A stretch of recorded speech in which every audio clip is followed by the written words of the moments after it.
She wanted to be the first female president after she'd already climbed to be the first woman to run a Fortune 20 company, the tech giant Hewlett-Packard. Carly Fiorina has spent a career as a pathbreaker, and now she's starting a new foundation named Unlocking Potential to teach leadership skills to those in the nonprofit world. We welcome her now to Bloomberg. Welcome. It's good to have you. Thank you, David. Great to be with you. So you are a CEO of a very large company, and you decided you wanted to go to Washington. You wanted to run the government. As you thought about that process, what from the business world works in Washington and what doesn't? Because I think the country's trying to sort that out about our president right now. Yeah. Well, first, of course, the federal government and business are different in some substantial ways. We have three co-equal branches of government, something that presidents sometimes forget. But there's a Congress, and there's the executive branch, and there's the judiciary branch. So that's clearly different. On the other hand, I think what businesses do is focus on results, on actually producing results. And I think the American people are so frustrated because we've figured out that for quite a long time now, results don't seem to be the most important thing in Washington sometimes. Sometimes the most important thing is winning again. Sometimes the most important thing is preserving the system as it is. Sometimes the most important thing is giving a speech, not solving a problem or producing results. And so I think people want results and businesses focus on results. So as you say, CEOs really are judged by results. The good CEOs I've seen, I was at Cap Cities, then I was at Disney. The really good CEOs limit the number of results they're going to go for because a company needs to focus, and it's hard if the head of the company is focused on too many things at once. It's confusing. That's right. Is this president properly focusing on a limited number of objectives? Well, we'll see, won't we? Because I think in the end, the most important thing this president can do is produce results.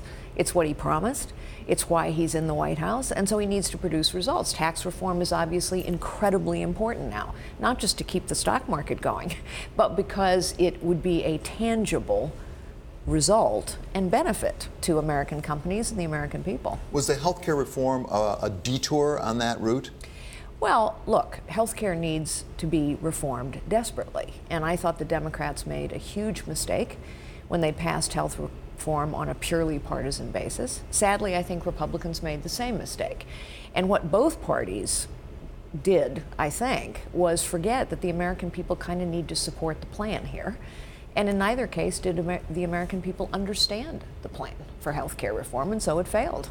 So as you suggest, tax reform will be very important to the judgment that history has for this president, at least in his first term.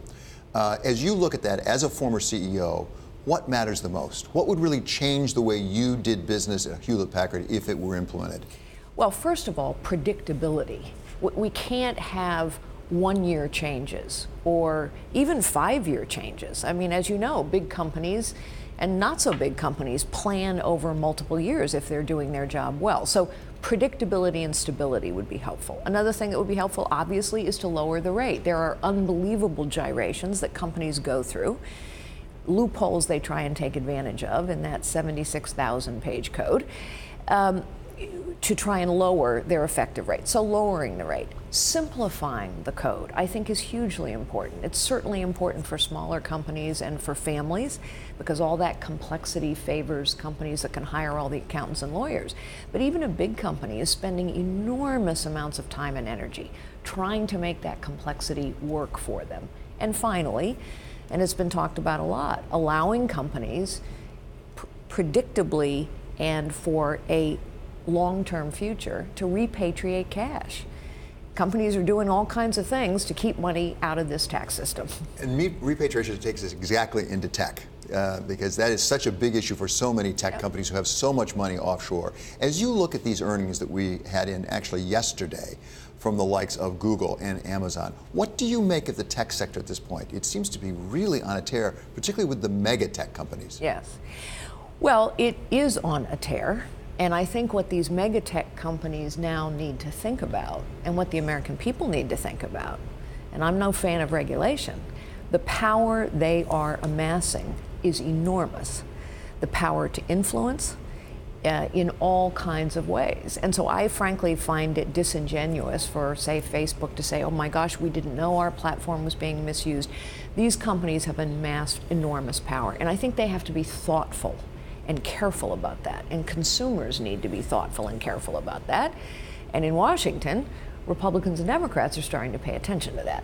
So we see a push for possible regulation on both sides of the Atlantic, both in Europe and the United States. If you were running a big tech company today, how would you get in front of that so that you really could manage it so it was okay for your business and still complied with what the people need? Well, the first thing that I would do, and it's what I tried to do when we were at Hewlett-Packard, continuing a long tradition there, I would be transparent and open and collaborative. In other words, I wouldn't just pull up the drawbridge and say, we don't want to talk about it, you don't understand, there's no problem here. That isn't going to work, not anymore. And so the first thing I would do is come forward and say, let's try and work together around the sources of concern, because there are real sources of concern. Finally and briefly, tell us about your new charity. We don't know much about it, this foundation you're creating. Well, we've created it, we've staffed it up. Unlocking Potential trains people, teaches people how to be leaders. Leaders has nothing to do with your position or your title. Leaders exist everywhere. We frankly need a stronger civil society, just as we need a more responsive political system. And so we lift leaders up, whether they're in Easter SEALs or Wounded Warriors or places all over the country. Leadership can be learned, and I've taken 25 years of leadership experience and turned it into a curriculum.